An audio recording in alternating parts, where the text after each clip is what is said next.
Totosa tetsy amin'ny efitra fampanoavana voalohany fitsarana anosy kosa ny lanonana famoahana ireo andiana polisy ny fanajariana tany. Misa 720 izy ireo no nanao fianianana ary anatevin-daharana ireo efa amperinasa.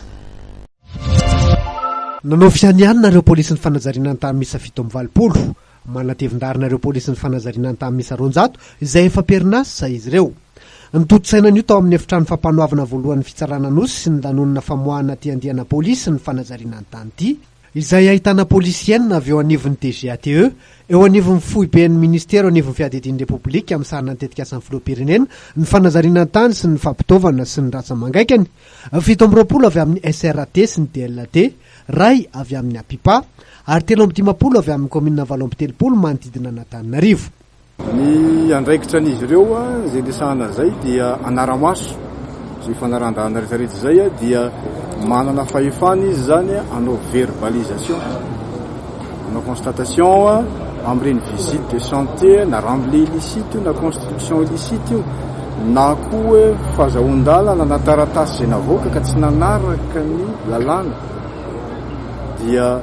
manana didy izy am'izay anoratra an'izay dia anakery zay dia miainga avy eo zany dia wakatao avy fitsarana am'izay ilay verbalisation ataony ka dia miainga eo ny fampiarana ny resaka sanction administrative sy pénal rehetrarehetra. Zany hoe zao zany dia efa afaka tsika zany zao mampiditra am'izay ny dossier an'ireo olona zay manao remblai illicite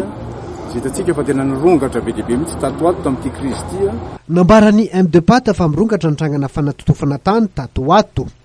Nampitarina arak'izany ny ministera tompony andraikitra momba ny sazy sy miandry ireo izay minity sy manara-dalàna ary mety hiatra